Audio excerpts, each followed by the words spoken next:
con el Senado y ahí sigue. Increíble que dejen a ese personaje, tantos secretos les tiene. El Hatch representa, y ese es el problema para el presidente Petro, Álvaro. Estoy en radio. Álvaro, sí, lo estoy oyendo. Álvaro. Obviamente le estoy oyendo que está teniendo una conversación allá. Si quiere, termine la conversación allá. No, ya. Ya, ok. Que me estaba sonando el teléfono, entonces contesté eso. No, pero si quiere, déjeme, yo le oigo la conversación. Cuénteme con quién es. No, la ex señora. Uy, es así. Déjemela, por favor. No, como usted dice, todo esto es incoherente porque se esperaba que se despolitizara la Procuraduría, porque pues lo del actual procurador ha sido abiertamente politizado contra el gobierno, pero se va a politizar aún más. Aunque hay que reconocer que ninguno de los candidatos sería totalmente favorable al gobierno, porque el Hatch sería independiente de todos porque tiene el apoyo de todos, sería más aliado de los parlamentarios. Pero es que esto es producto de esa polarización terrible. El gobierno considera que puede defenderse porque los procuradores que pueden ganar serían contrarios a él. Entonces responde politizando aún más con otro que no lo vaya a atacar.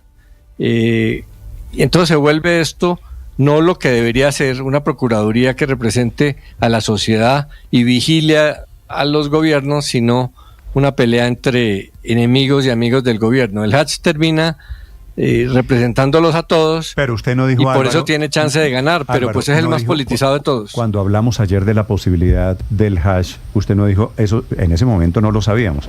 Usted no dijo algo así como que eso sí sería el presidente cayendo al peor fango de la política.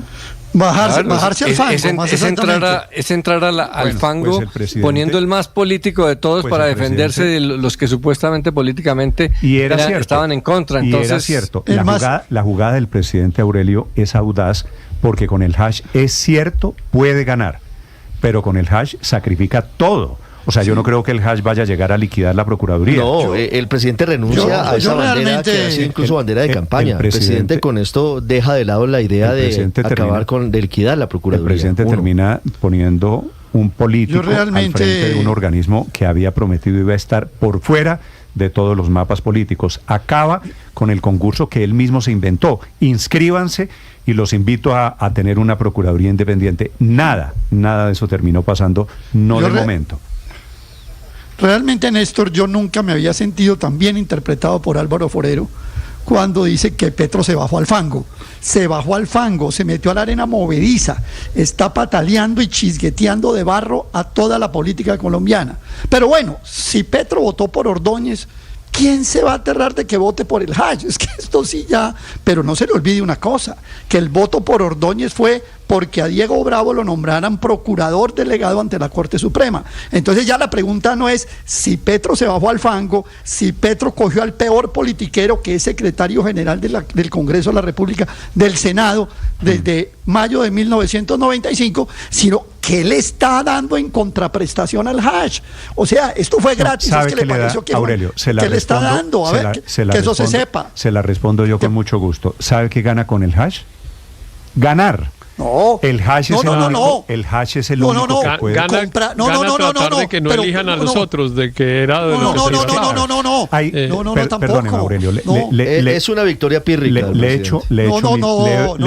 Aurelio, pero espere, no se ponga bravo conmigo que le voy a echar un cuento. No, yo no soy bravo. El presidente Petro decidió sacrificar aquí todo. Principios, procedimientos, se inventó un concurso que finalmente no acató, que yo creo que va a tener un rollo jurídico, entre otras cosas, porque eso es un acto administrativo, en fin, pero digo, dejo lo jurídico al lado.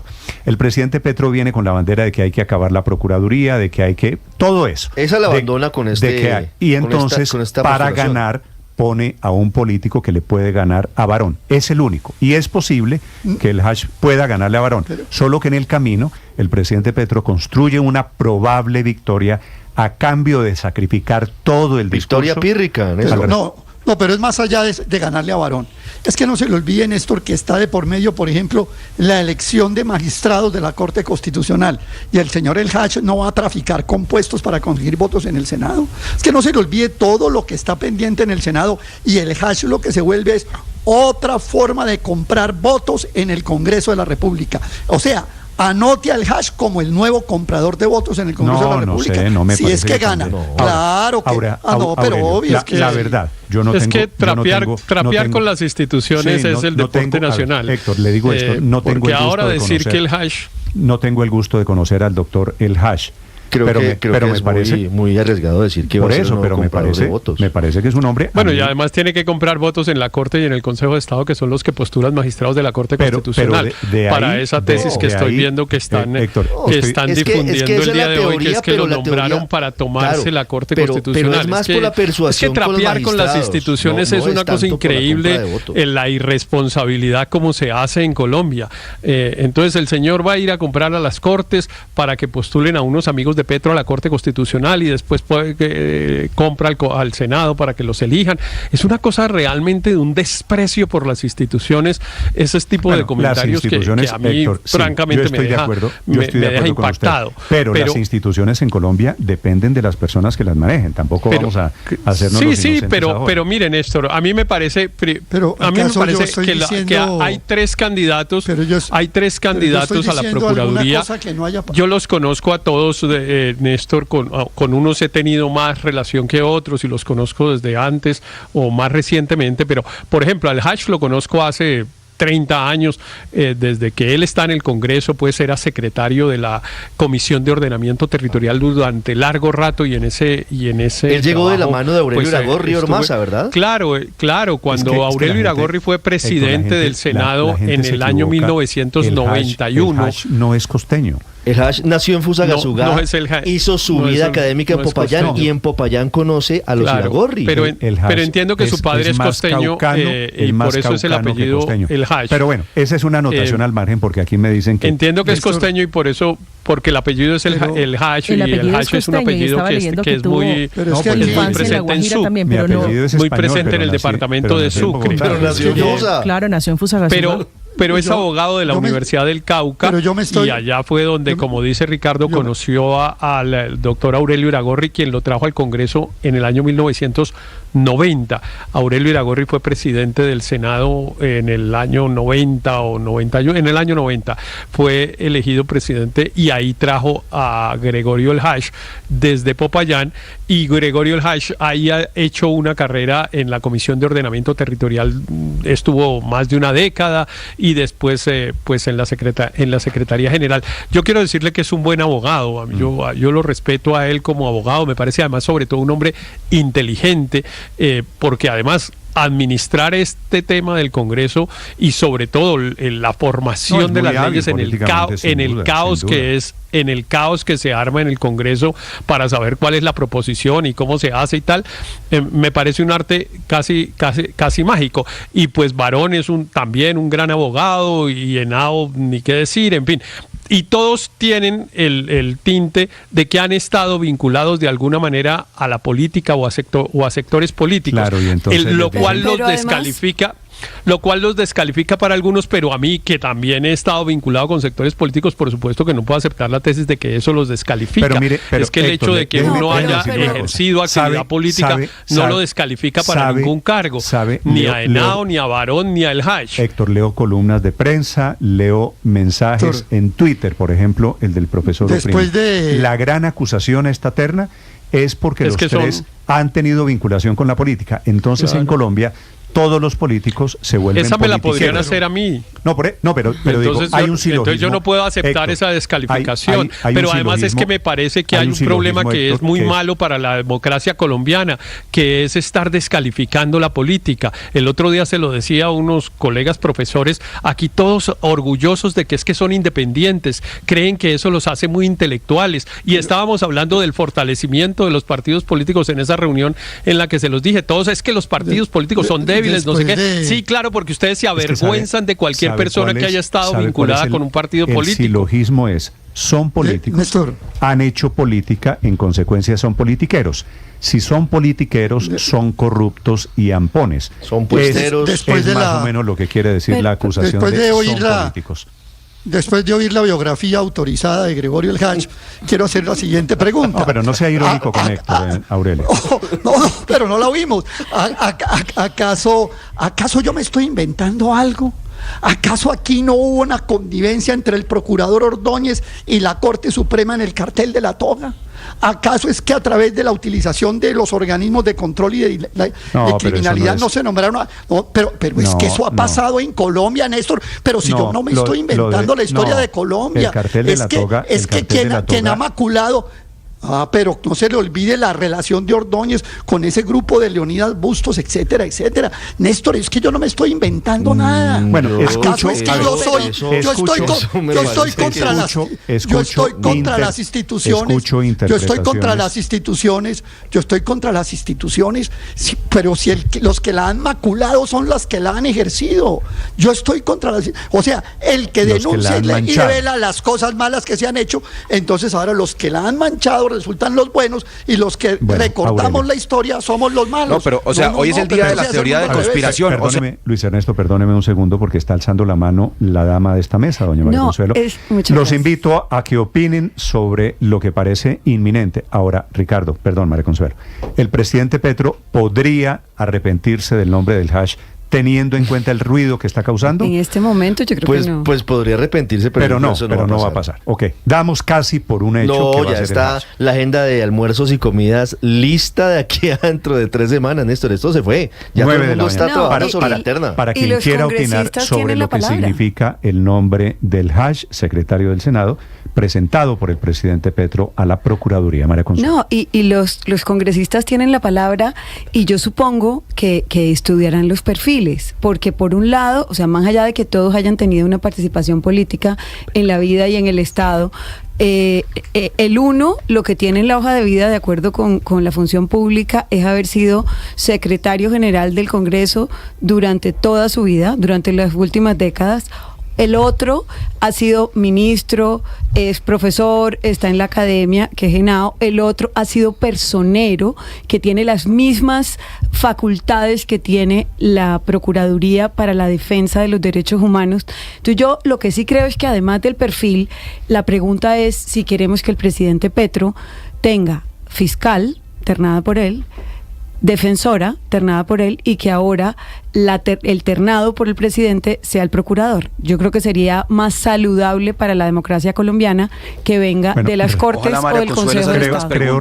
Esas mismas preguntas las hubieras hecho, María Consuelo, cuando con Iván Duque, que el presidente Iván Duque tenga compañerito de la universidad fiscal de bolsillo, que el presidente Iván Duque tenga su defensor ternado por él, que el presidente Iván Duque tenga a su exministra, que tenga a su exministra de justicia, a su exempleada como procuradora. Pero bueno, me parece muy bien, los congresistas, como todos tenemos que suponiendo que María Consuelo es la culpable. Todos tenemos que aprender. No, ella preguntó eso con seguridad. Lo que pasa es que no estaba poniendo. Ni participé en el Congreso ni votando. Le echa el viajado. Pero Luis Ernesto, nunca me ahorra el viajado, pero a eso estoy acostumbrada. Le pregunto esto, Luis Ernesto, ¿no se supone que eso era lo que iban a cambiar?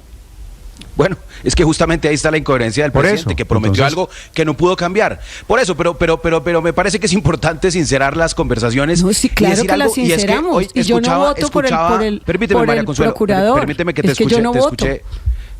escuché con atención. Sí, Uy, gracias. Mira, yo escuchaba ahora a Aurelio y hoy en día de teorías de conspiración que arrancamos con el pastor Sade, seguimos con otra teoría de conspiración del presidente, después con una de una representante y ahora con que entonces el hash es el peor criminal de la historia porque ha hecho política. Es que de verdad, si nosotros asumimos y nos dedicamos a cuestionar y a convertir en criminales y en los peores delincuentes a cualquiera que ejerce la política, vamos a terminar, ¿saben qué, Néstor? Vamos a terminar. No, eso no es cierto, nadie ha dicho que son criminales. Lo que se ha dicho, que he escuchado, que leo aquí, es que el señor representa una clase política que el presidente Petro había prometido no iba a llevar a la Procuraduría. Y que por eso... El tema no es si es criminal o no, yo no tengo ningún elemento. Y que por eso es indigno para ejercer, y por eso es indigno para ejercer un cargo público. ¿Es cierto o no que el presidente Petro había prometido una cosa diferente a lo que eligió? ¿Es cierto? Sí es cierto. Es cierto que el presidente Petro abrió un concurso en el que no se inscribió el doctor El Hach, también es cierto. Es cierto que esto no se volvió un tema de principios, sino de conveniencia para saber con cuál de los caballos ganaba, también es cierto. Y es cierto, Néstor, que los petristas salieron a decir que qué horror que 2 políticos, y además políticos que habían trabajado con Germán Vargas Lleras, fueran procuradores. Y entonces ahora les toca a todos tragarse sus palabras, porque ese mismo señalamiento, que era básicamente que por ser políticos eran indignos para ocupar un cargo público, pues es el mismo que le están haciendo al candidato que terna el presidente Gustavo Petro. Y yo sí creo que es muy importante que en Colombia dejemos de convertir a todos los políticos en criminales o cuestionarlos de esa manera sin prueba alguna, porque entonces ¿sabe cuál es la consecuencia de eso, Néstor? Que los únicos que se meten en la política son los psicópatas, porque ¿quién más se va a meter? ¿Qué persona decente? ¿Qué persona con educación? ¿Qué persona tratando de tener una vida tranquila y digna y honorable se va a meter a semejante oficio si el deporte nacional es decir que cualquiera que hace política o que tiene una idea política automáticamente o es un criminal o es un corrupto o va a ir a comprar puestos, va a ir a repartir puestos y a comprar votos sin prueba alguna? Y mire, ¿cuál es el perfil del ternado por el presidente Gregorio El Hach? Pues sí, es un político, y sí, es seguramente por esa razón, porque tiene grandes afectos en el Senado, porque pues ha sido el que le hace los favores a todos los senadores, que le consigue la oficina, el que además les ayuda priorizando sus temas en el orden del día, el que trabaja de la mano con ellos, pues seguramente le tiene mucho afecto y es un candidato muy fuerte. ¿Se contradice el presidente Gustavo Petro con todo lo que dice? Sí. Si gana y que tiene posibilidades de ganar, coincido con Ricardo que eso sería una victoria pírrica, que sería un monumento a la incoherencia, que dice que iba a haber una inscripción abierta, convocatoria pública y la burla, que critica que se politicen los órganos de control y terna a un político. Pero claro que sí es un monumento a la incoherencia. Presidente Petro, fiscal, no, procuradora. Claro que es un monumento a la incoherencia, pero y termino con esto. No, eso pero eso es relativo. Pero hagamos un acto de seriedad todos. Permítame concluyo con decir que hagamos un acto. Gregorio El Hach va a ser títere del presidente Petro. Hagamos un acto. Sí, es muy poco probable, pero la fiscal, para seguir barriendo con las instituciones que se nos volvió causa hoy, entonces la fiscal es una... Fue ternada por él, ¿no? Es una títere. Eso fue lo que dije, pero no es una... Pero no es una... No, yo no estoy refiriéndome a tu comentario, María Consuelo, estoy refiriéndome al de María Camila. Es lo mismo, lo mismo. Yo lo que estoy diciendo es que fue ternada por el presidente Petro. Claro, está diciendo que es una títere. Porque es la facultad constitucional. No, yo no estoy diciendo que es una títere la fiscal. No pongan en mi boca palabras que yo no he dicho esto, por favor. Estoy diciendo que fue ternada por el presidente. Es que mire, yo sí creo, a mí me da pena, pero me parece de una irresponsabilidad enorme estar trapeando con las instituciones de la manera como nosotros lo hacemos aquí todas las mañanas. Porque aquí hemos hablado mal, en esta conversación de los últimos 10 minutos hemos dicho que las cortes se compran, no sé de qué manera, que en el Senado todo se compra, que los fiscales son títeres, que la defensora también lo es, y que ahora el procurador también va a ser un pelele que lo maneja el presidente de la República. Yo no sé a quién le sirve ese relato de unas instituciones totalmente deslegitimadas que ya tenemos. Entre otras cosas, mire, solo un datico, María Camila, el procurador que se elija en el Senado de la República va a ser procurador durante un tiempo mucho más grande del próximo presidente que del actual presidente. Del actual presidente solo va a ser procurador durante año y medio. Durante un año y medio, mientras que va a ser procurador 2 años y medio del siguiente presidente. Depende de quién quede. Entonces, y a quién ayude esa teoría de convertir a todos en títeres y todos unos funcionarios comprados y susceptibles de ser comprados, realmente, insisto, le hace un enorme daño yo no estoy convirtiendo a nadie en títere ni en nadie comprado. Estoy simplemente recalcando que el presidente Gustavo Petro está recurriendo a los mecanismos legales, que es ternar, como lo hizo también el expresidente Iván Duque.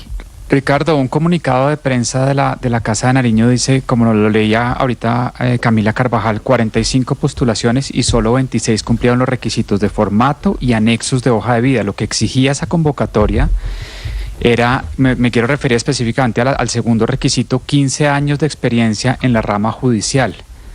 Entonces, listo, metan otro candidato distinto a los que aplicó en la convocatoria, etcétera, pero que por lo menos cumpla los requisitos, porque entiendo que la experiencia del doctor El Hach es en la rama legislativa durante muchísimos años, pero si exigían 15 años de experiencia en la rama judicial, pero él cumple los requisitos. Por lo menos metan a alguien que pero Daniel, No los requisitos para ser procurador, los requisitos de la convocatoria que habló el gobierno. Pero es que la convocatoria... Ojo, es que el gobierno dijo, necesitamos unas personas que cumplan estos requisitos. Claro, los requisitos para ser procurador los impone otra norma.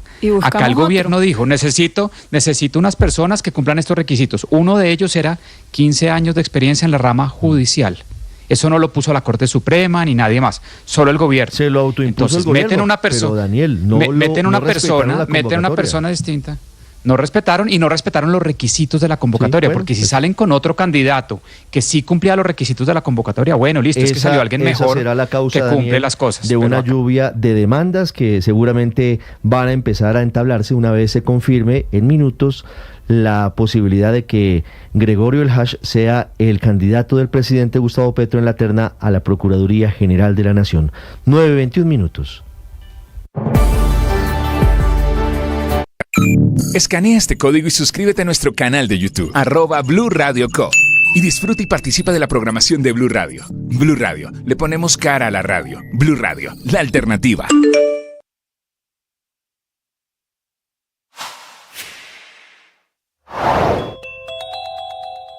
Parar la extracción de gas en Ushua, ¿qué tanto puede afectar el cronograma de gas en Colombia?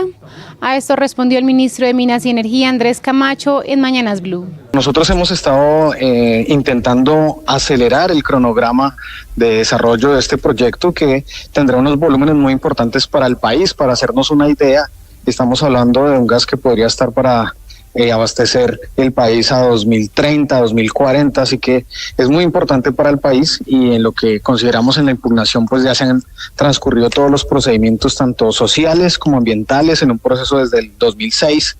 La autoridad de consulta previa ha señalado que se siguieron los procedimientos, la entidad encargada también del licenciamiento ambiental.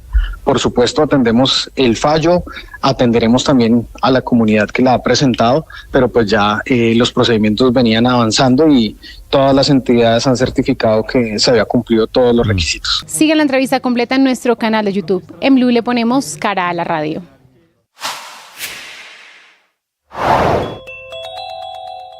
Amanecemos hoy jueves en modo suspensión de los diálogos con el ELN por cuenta del atentado terrorista contra la base militar de Puerto Jordán en Arauca.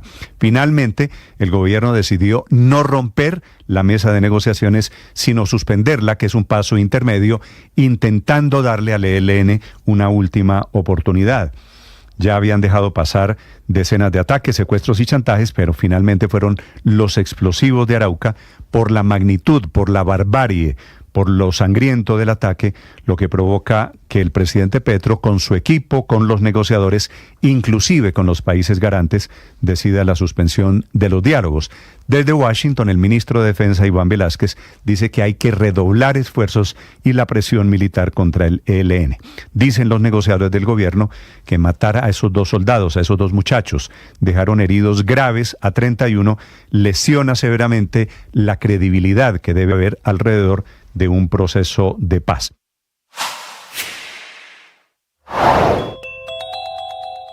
Por falsos positivos, la JEP abrió la puerta del que será su primer juicio.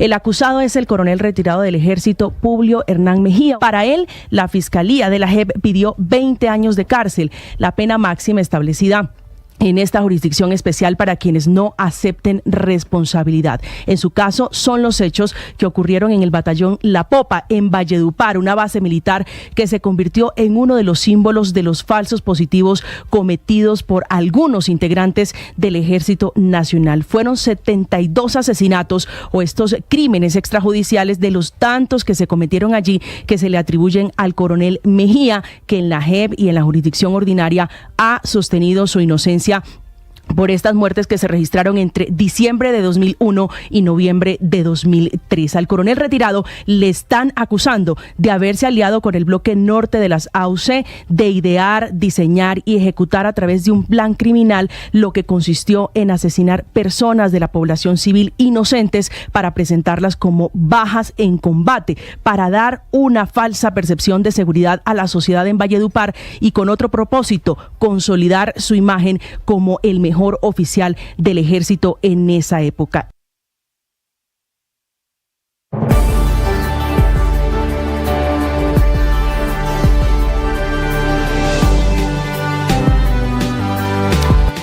9:25 a.m. No le tenga miedo a estar reportado en Datacrédito. Bueno, si a usted lo reportan negativamente porque se colgó con un crédito, ahí sí preocúpese, pero es que ahí también aparecen los reportes positivos, su vida crediticia sana. Y de hecho, hoy la entidad nos está invitando a consultar con frecuencia nuestro estatus crediticio, porque eso nos podría ayudar a gestionar mucho mejor nuestras deudas y nuestras finanzas. Informa Datacrédito que durante el 2024, en promedio, 650,000 colombianos han consultado su información crediticia de forma mensual en la plataforma. El historial crediticio contiene la información clave sobre el cumplimiento e incumplimiento de las obligaciones adquiridas con entidades de diferentes sectores, como el financiero, comercial, telecomunicaciones, entre otros. Este historial también detalla aspectos importantes de las deudas, incluyendo el tipo de obligación, si es una tarjeta de crédito, un crédito de vivienda, un plan de telefonía celular también, el monto total de la obligación y la fecha de apertura, inclusive el comportamiento mensual de los últimos 4 años.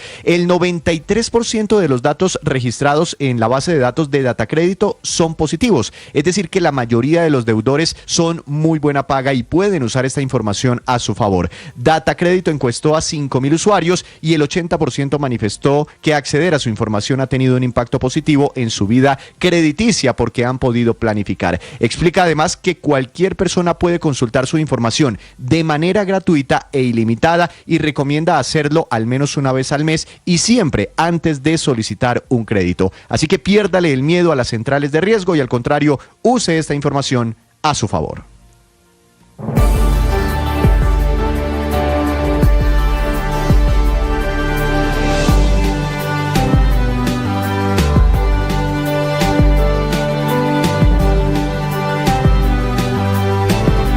A las 9:27 de la mañana hablamos del SENA, que va a formar a jóvenes indígenas en la elaboración de sombreros vuelteados. Los estudiantes serán integrantes del Cabildo Indígena Zenú de San Antonio de Cereté, esto es en el departamento de Córdoba. Se van a formar en el tejido de esta pieza artesanal hecha con caña de flecha, que es una planta característica de esta región del país, con las denuncias de falsificación del tradicional y conocido sombrero volteado que está amenazado. Los profesores serán los propios indígenas, los mayores, que transmitirán el conocimiento de esta técnica de la siembra de la caña de flecha, los significados de cada figura, el trenzado, hasta la comercialización, que fortalecerá la economía local y la preservación de esta tradición artesanal de la región Caribe. Estás escuchando Blue Radio.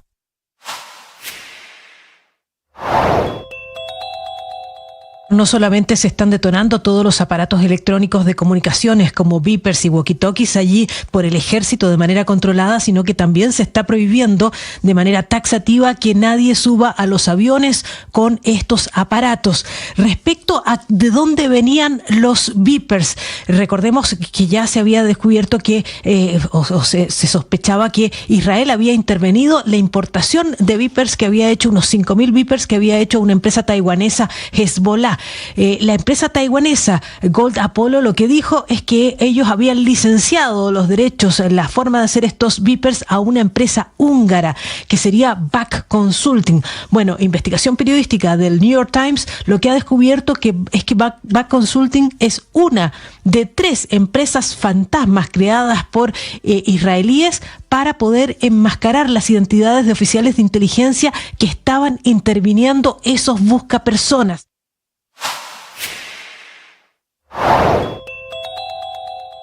¿Qué pasó el día que se aprobó la reforma pensional en la Cámara?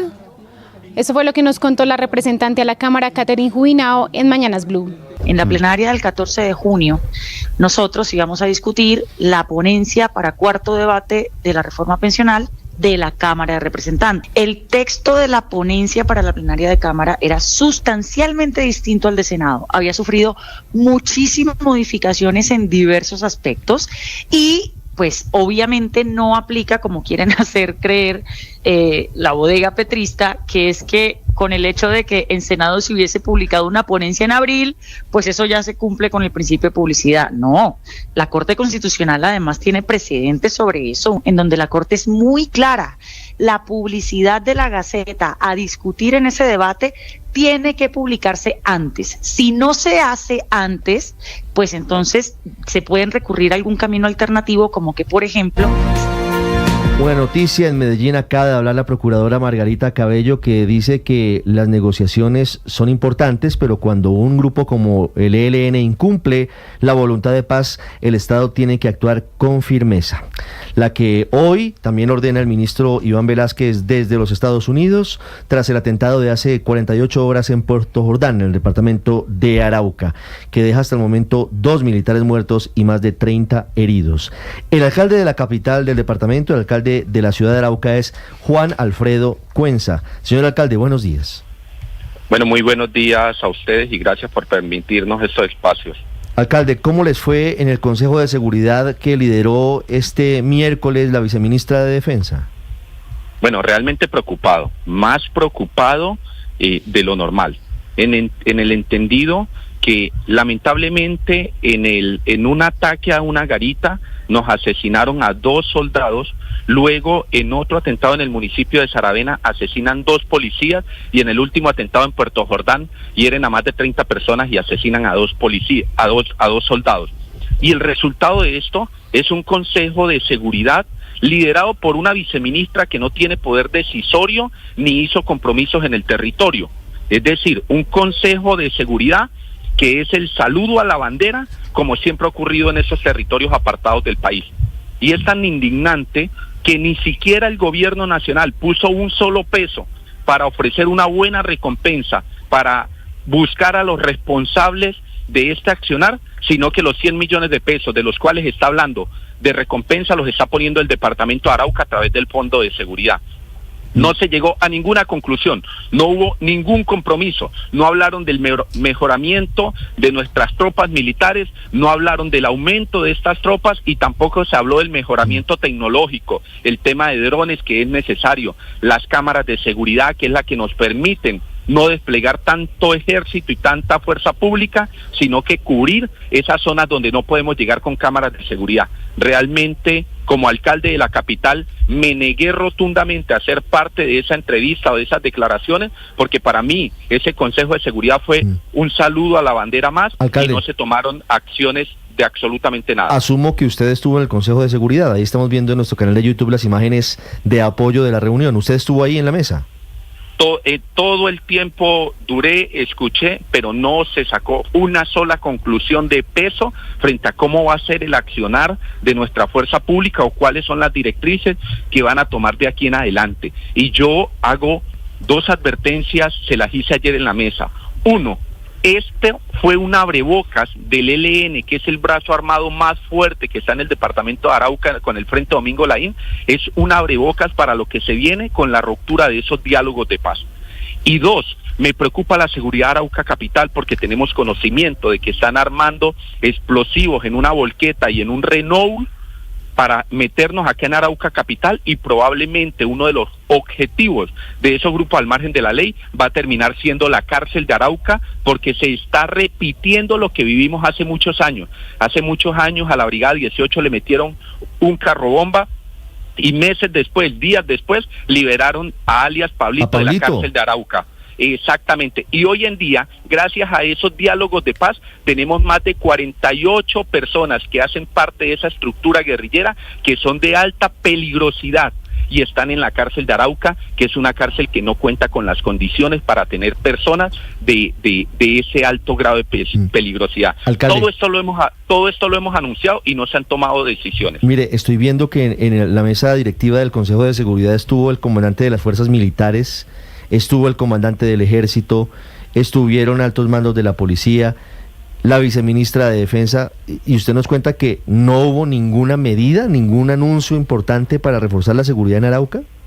No, realmente no, porque nosotros esperábamos que ese ministerio nos hablara de proyectos. Yo les dije, yo estoy dispuesto a cofinanciar hasta el 50% de cualquier proyecto en temas de seguridad. Si yo como alcalde de la capital le estoy invirtiendo 3.000 millones de pesos a la fuerza pública, le voy a comprar 20 motos al ejército, 2 carros blindados, les vamos a dar unos motores fuera de borda a la Armada para fortalecer mi fuerza pública y poderles exigir, pero hoy en día el recorte presupuestal del gobierno nacional tiene a la fuerza pública reducida, que ni siquiera tienen plata para pagar combustible y por eso no hemos podido llegar a muchos sectores donde antiguamente llegábamos. Sí, alcalde Cuenza, usted ha sido muy crítico del diálogo que ha bautizado el gobierno como paz total y está pidiendo en las últimas horas que le permitan a usted particularmente o a su administración tener diálogos con el ELN. ¿Cuál es su idea, cuál es su propuesta para el gobierno del presidente Gustavo Petro? Mire, yo llevo más de 8 meses solicitando la presencia del comisionado de paz en el departamento de Arauca y no ha venido. Realmente no lo conozco.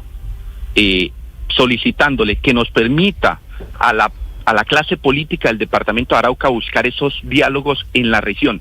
La paz se construye no desde un escritorio, sino desde el territorio, porque somos nosotros quienes la hemos vivido. Yo soy un tipo de 35 años de edad que a los 11 años quedé huérfano porque el ELN y la FARC me mataron y acribillaron a mi mamá y a mi papá, y nosotros sí conocemos qué es el conflicto.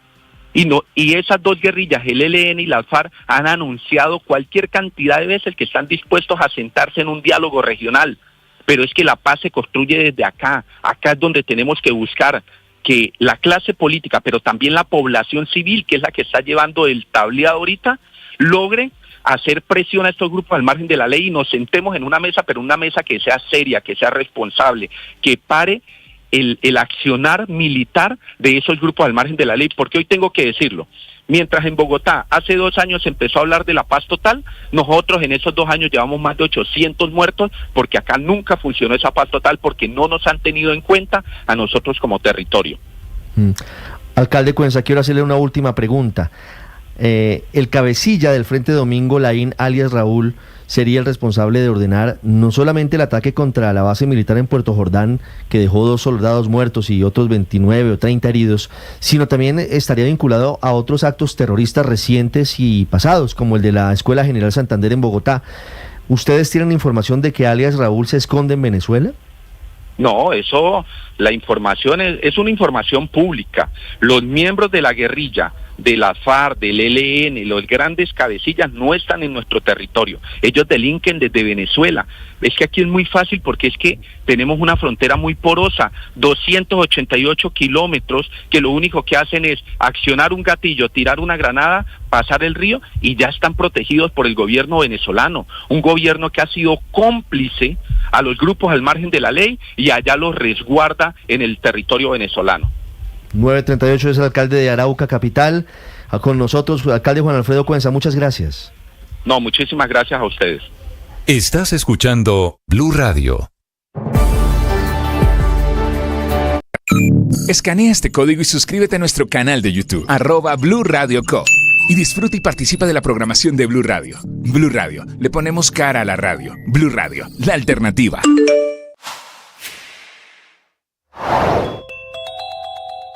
El gobierno, a través de Planeación Nacional y el Ministerio de Trabajo, presentó en las últimas horas una propuesta con la que pretende aumentar progresivamente la licencia de paternidad remunerada, que hoy es de 2 semanas y que, dice la propuesta, debería llegar a 12 semanas a partir de 2026. Esta iniciativa está incluida para discusión en la reforma laboral que se encuentra en segundo debate en la plenaria de la Cámara, y el objetivo, dice el gobierno, es reducir las brechas laborales entre hombres y mujeres y promover así el equilibrio también en el cuidado de los hijos dentro del hogar. El documento está titulado Las licencias de paternidad, una apuesta para la redistribución del cuidado y la generación del empleo, y analiza los posibles impactos sociales, pero ojo, también económicos, de esta medida, que de ser aprobada, dice que la licencia de paternidad se extendería a 8 semanas en 2024, a 10 semanas en 2025 y finalmente en 2026 sería una licencia de 12 semanas, es decir, unos 3 meses. Con esta ampliación, la duración de la licencia de paternidad sería igual a la de maternidad.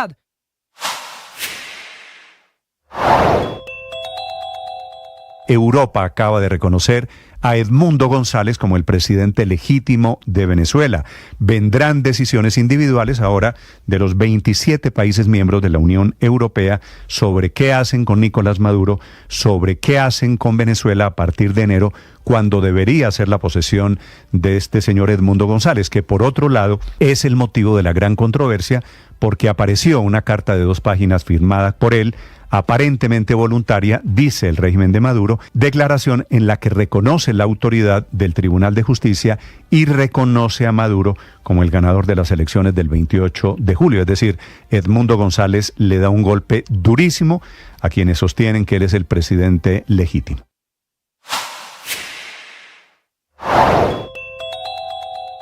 El ELN ha venido incrementando las exigencias al gobierno, luego de que se habían logrado acuerdos como el que definió el listado de temas que serían abordados en la mesa de negociaciones, asunto que no estuvo exento de controversia en la opinión pública porque, entre otras cosas, pretendía negociar con los helenos el modelo económico y el sistema político del país. A través de su cómoda trinchera digital de las redes sociales, protegido en Venezuela por el régimen de Nicolás Maduro, alias Antonio García, 9 de la mañana, 41 minutos, hablamos de deportes en Mañanas Blue. Tras los juegos de este mes, la FIFA actualizó el ranking de selecciones.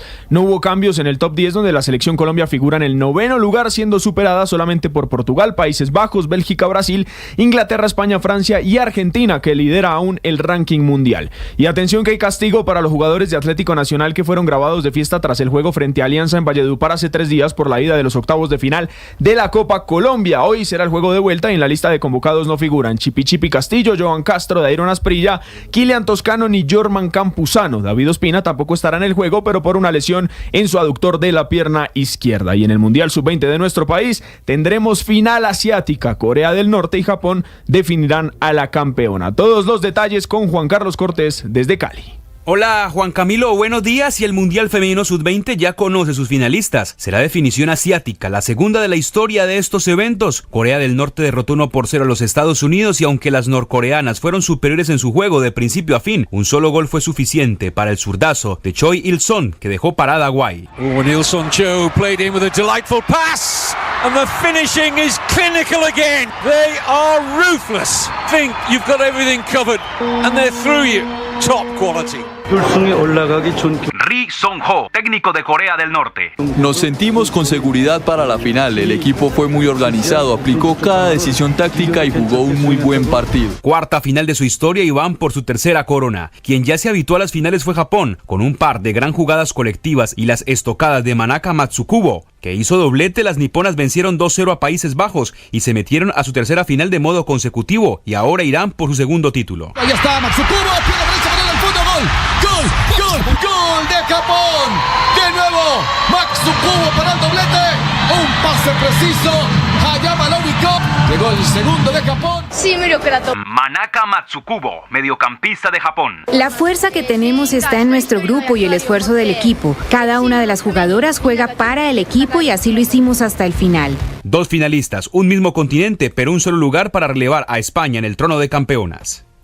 Gracias Juanca por la información y hablamos de Copa Sudamericana porque Medellín sacó un resultadazo y pone la mira en las semifinales. Espera, adentro Bou, pasó la pelota, cae Moreno, Carrera, le pegó, abajo el arquero, Chau, rebote el arquero, se la quedó Chau. Es una de las 8 atajadas del guardameta del poderoso Eder Chaux, quien fue la figura y el gran responsable del empate 0-0 de Medellín en casa de Lanús de Argentina por la ida de los cuartos de final de la Copa Sudamericana. Tras el juego habló el mediocampista uruguayo del DIM, Pablo Lima. Lo que nos faltó para poder convertir fue un poco de paciencia, tal vez a la hora de llegar al último tercio del campo. Tal vez nos faltó esa pausita por momentos. Creo que las chances que tuvimos fueron donde colocamos bien la pelota dentro del área o supimos tener esa pausa. Pero creo que nos faltó eso, paciencia más que nada. La vuelta será el próximo miércoles en el Atanasio Girardot de la capital antioqueña. Una victoria, por la diferencia que sea, le bastará al equipo de Alejandro Restrepo para estar entre los 4 mejores del torneo. En Norteamérica la jornada se vio marcada por la buena actuación de algunos colombianos. En la fecha 32 de la MLS, 3 compatriotas anotaron. Columbus Crew. It sits up here for Hernandez! And are we surprised at all? Fue el tanto de Juan Camilo El Cucho Hernández quien marcó en el 2-0 de Columbus Crew frente al Toronto Football Club. Es su 14ª anotación esta temporada. También se reportaron con gol Brian Vera, quien anotó de penal para la victoria 3-2 de Real Salt Lake frente a Dallas Football Club, y Jader Obrián, que hizo el gol del empate de Austin frente a Los Ángeles Football Club. Y en México, por la jornada 8 del torneo Apertura, 2 colombianos se hicieron presentes en el marcador. Aceptar jugar en momentos así no es sencillo. El servicio, el cabezazo.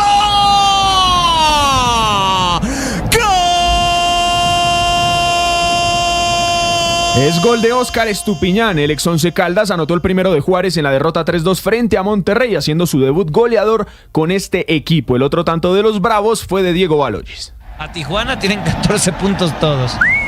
Entre ellos Tatla, servicio, Baloyes.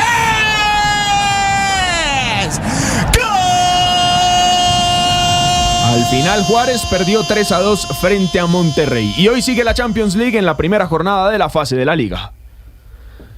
Suena el himno más lindo del planeta y nos preparamos para una jornada con juegos bien interesantes, como el que enfrentará a Mónaco con Barcelona en el Principado. El defensor francés del equipo culé, Jules Koundé, habló en la previa. Creo que llegamos en un muy buen momento, en Mónaco también, que llegan con 3 victorias y un empate, así que nos espera un partido difícil en su casa, un equipo que lo tiene muy claro cómo jugar, que presiona, que juega con mucha intensidad, así que bueno, preparado.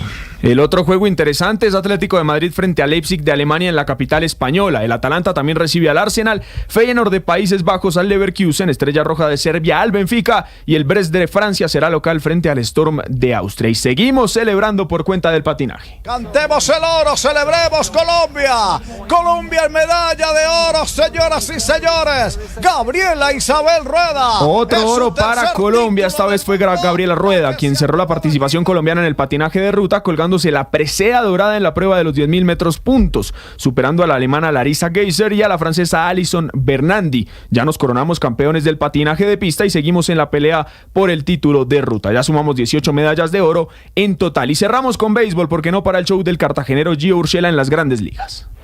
3-1 delivery. Out to center field. It will drop in front of Freedom. El tercera base conectó 2 imparables en 4 turnos al bate, impulsando 3 carreras en la victoria 7-1 de los Bravos de Atlanta frente a los Reds de Cincinnati. 9:47 los deportes en Mañanas Blue.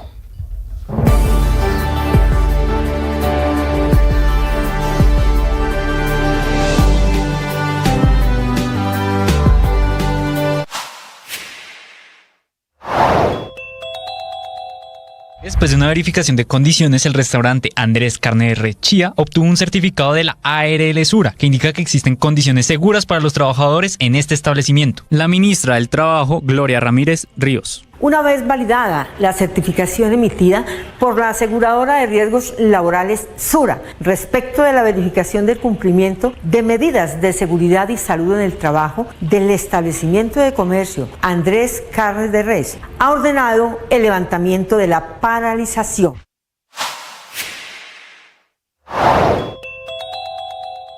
Hoy es el 19 de septiembre, el jueves de las movilizaciones del gobierno. Organizaciones cívicas, sociales, sindicales, mingas, organizaciones étnicas intentan dar una demostración hoy de calle, que es como lo llama el presidente Petro, con el eslogan de no pasarán.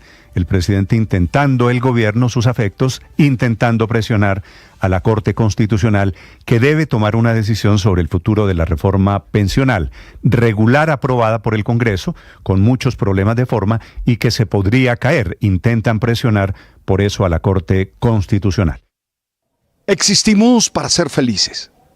La razón de ser de nuestra vida es desarrollar un proyecto emocionante, un proyecto que nos haga sentir orgullosos. Sí, es feliz aquel que tiene una vida que vale la pena vivir. Pero para ello se requiere saber poner límites. Se requiere poder decirle a las otras personas no. Tener claro cuáles son las áreas de la existencia que compartimos con los demás. Cuáles son las actitudes que permitimos en nuestra existencia. ¿Cuáles son las características que queremos para nuestros vínculos y nuestras relaciones? Saber poner límites es saludable, tanto para la relación como para nosotros mismos. No tenemos que aceptar todo. Los irrespetos, los ataques a la dignidad, hay que rechazarlos con firmeza, con claridad. Cuando tú pones límites, aseguras un buen proyecto.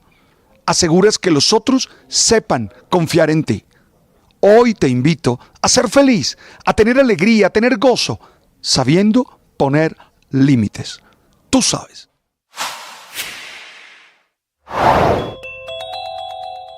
Parar la extracción de gas en Ushua, ¿qué tanto puede afectar el cronograma de gas en Colombia?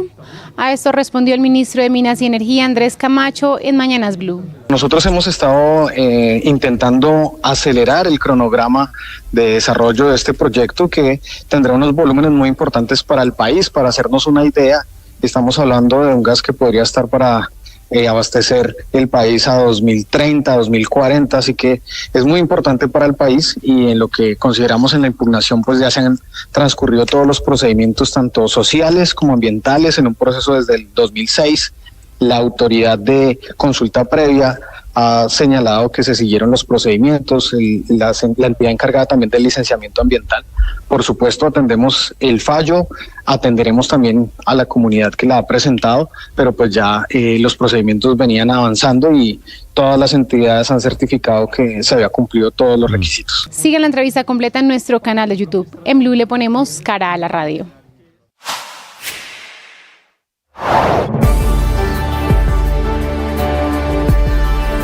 Si acaba de llegar a Blue Radio, esto es lo que está pasando y lo que se ha perdido. 9:51, actualizamos la información a esta hora en Mañanas Blue. Víctor, una pregunta de geografía. Sí, cuénteme. ¿Su pueblo cómo se llama?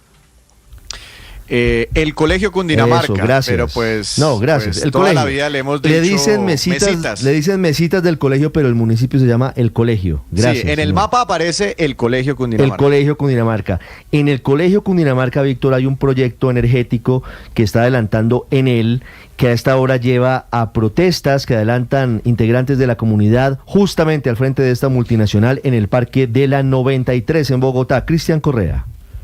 Hola Ricardo, buenos días. Y desde este municipio de Cundinamarca llegaron hasta este parque en el norte de Bogotá. Son cerca de 500 personas las que están protestando frente al edificio administrativo de Enel, y lo hacen por las afectaciones ambientales que estarían generando estos proyectos hidroeléctricos que está adelantando la empresa en esta región del departamento. También han llegado algunas personas que vienen del municipio de San Antonio del Tequendama, que se ven afectadas también por estos proyectos.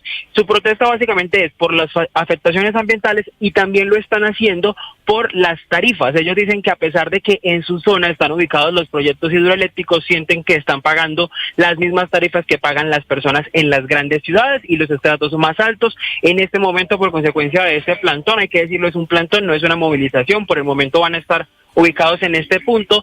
Si hay afectaciones en la carrera 13 entre las calles 93 y 93A, pues las personas están apostadas en ambos sentidos de la calle haciendo este plantón, que hay que decir que hasta el momento ha sido pacífico y está siendo acompañado por las autoridades distritales y por los agentes y gestores de diálogo.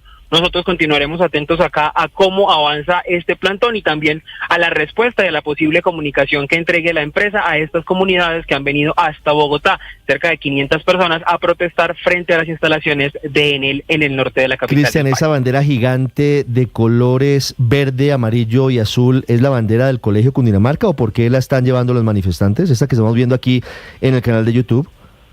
Sí, señor, es la bandera del Colegio Cundinamarca, la están llevando precisamente, o de mesitas como más es conocido por la ciudadanía, y la están llevando precisamente en señal pues de apoyo y de respaldo de la comunidad que se quedó en su municipio. Dicen que es una protesta que más bien están protestando ellos en señal y en voz del resto de los habitantes de este municipio. Muy bien, Cristian. Ricardo, Enel lleva una presencia en el municipio desde hace muchos años.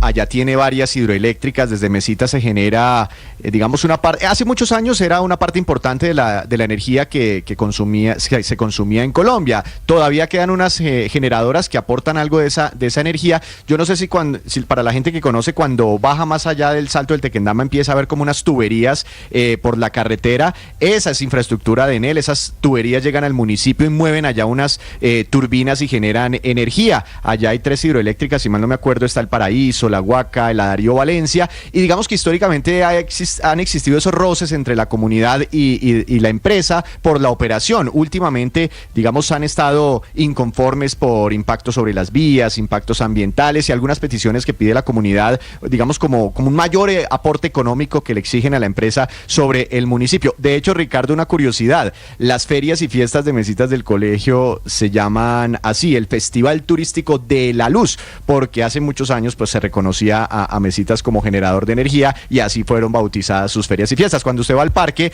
hay una rueda Pelton y esa es esa turbina que se mueve por presión con agua del río Bogotá y se genera la energía. Cuando vaya al parque, vaya y se toma una foto en la rueda Pelton, allá de fondo la iglesia. Las nostalgias de Víctor Grosso se llama esta sección. Yo había las seguramente reminiscencias de Grosso. Yo había dudado que fuera de allá, pero es de allá. El complejo Pangua, me dicen que se llama eso, Víctor. Colegio 1. Las hidroeléctricas. Las hidroeléctricas y la rueda Pelton, sí, y eso hace referencia a la producción de energía. Hablando de energía eléctrica, el alcalde Galán de Bogotá acaba de decir que sería insuficiente poner paneles solares en las casas para superar la crisis de abastecimiento. Lo dice en el Congreso de Acolgen, que comienza a esta hora y que espera el presidente Petro en minutos. Marcela Peña. Hola Ricardo, buenos días. Bogotá consume diariamente 3.100 megavatios de energía y solo tiene capacidad en su sistema para transportar 3.500, lo que hace a la capital del país vulnerable a cualquier imprevisto que la pueda dejar sin luz. El alcalde de la ciudad, Carlos Fernando Galán, pidió al gobierno acciones concretas para destrabar las líneas de transmisión Chivor y Sogamoso, que son las que pueden solucionar el problema. Y le responde al presidente Gustavo Petro que poner paneles solares en los techos de las casas no lo va a resolver. Bogotá tiene un compromiso de avanzar, por ejemplo, en las comunidades energéticas, se están identificando, pero eso está lejos de poder garantizar que tendremos la energía que se requiere para satisfacer la demanda que tiene hoy Bogotá y que va a tener Bogotá y la región en los próximos años. Y es que el cálculo de la alcaldía señala que para reemplazar la energía que vendría por estas dos líneas de transmisión, tendríamos que poner en la ciudad 3.400.000 paneles solares. La estrechez de electricidad hoy en día ya está afectando el desarrollo económico de la región. Nosotros consideramos que si no se avanza esto en los próximos 3 meses o 4 meses de manera significativa, tendremos graves problemas. Por ejemplo, hoy ya tenemos 22 proyectos en Bogotá región que tienen acceso a energía condicionada. En la lista de proyectos en veremos están data centers, construcción de nuevos proyectos de vivienda y nuevas industrias que podrían no llegar a funcionar. Además, Bogotá va a necesitar energía extra para su nueva flota de buses eléctricos de Transmilenio, para mover la línea del metro y para que el Regiotram pueda empezar a operar. Marcela, gracias. 9:57, como es costumbre, con absoluto cinismo, sin una sola gota de arrepentimiento. Desde la comodidad de su exilio dorado en Caracas, el máximo cabecilla del grupo delincuencial ELN dice que ellos siguen en un proceso de paz, que el que lo quiere romper es el presidente Petro, luego del atentado en Puerto Jordán que dejó 2 militares muertos y 30 heridos. Mateo Piñeros. Sí, señor Ricardo, es la primera reacción del ELN tras el ataque terrorista a la base militar de Puerto Jordán en Arauca y a la suspensión de los diálogos de paz. La reacción llega por parte de alias Antonio García, el máximo cabecilla de la guerrilla, quien termina justificando este acto terrorista que deja decenas de militares heridos y 2 fallecidos. Asegura García que el cese al fuego no pudo prorrogarse y que las fuerzas militares también están adelantando acciones contra el ELN, pero además culpa a Petro por la ruptura en los diálogos, pues dice que es el gobierno el que está incumpliendo con los acuerdos de la mesa de negociaciones y no la guerrilla. Pide además que continúen estas negociaciones, dice, aún en medio de operaciones militares, pueden continuar los procesos de paz. Lo han hecho en varios momentos diferentes gobiernos y ahora no puede ser la excepción. Entonces no se refiere al ataque en Puerto Jordán directamente, pero además lo justifica y pide que sigan las negociaciones. Estás escuchando Blue Radio.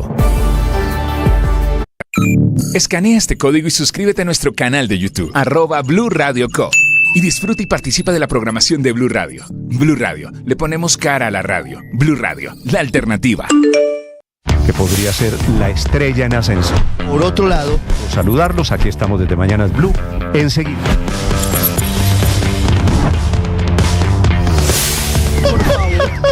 Empeorado por la crisis que además tiene hoy el sistema de...